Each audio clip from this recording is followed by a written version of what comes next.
Coach, lost in the both games, but equally competitive. How did you find the performance of your team in these two games? Yeah, I thought as a team coming together, a lot of the guys haven't really played together, so it was I wouldn't say last minute, but pretty much last minute.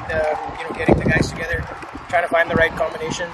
I was really happy with the way we bowled and fielded actually in both games.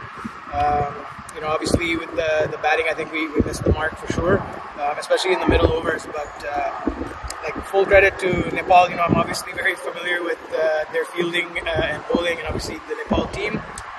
So I think their brilliance in the field always shines through, and I think that was the difference in the series. You worked with Nepal in the past, in the US too, especially. How did you find them cooperating with this type of environment? How tough was it? Yeah, I felt like a lot of the main players are still there. I think just looking at them, how they've grown as players, their fitness levels, their attention to detail is fantastic. But more than that, I think the new players that have come in since the last time they were in the US, I think it was about 2 or 3 years ago.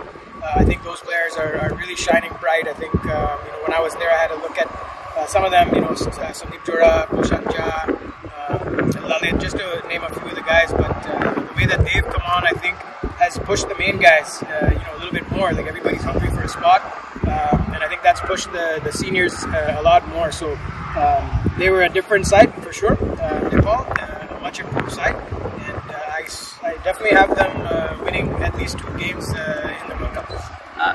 We're nearing the World Cup, and you moved the team. How do you find Nepal performing with the likes of Netherlands, South Africa, Sri Lanka, and Bangladesh in the same group? How do you see them performing? Yeah, like I said, I definitely have them, winning 2 games and maybe surprising a team. It's T20 cricket; anything can happen. With the likes of Dipendra coming in, who didn't play in this series, probably their main player, or Nepal's main player, and just the way that they're bowling and fielding and their tactics. Special mention to I guess their bowling coach Roddy.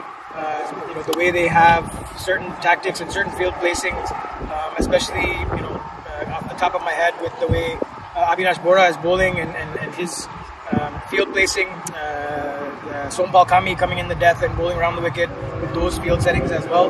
So they have their plans, and I think if they can execute their plans with the fielding side to back them, the main thing is just if they can get to 130, 140, depending on a wicket, I think they're in any game.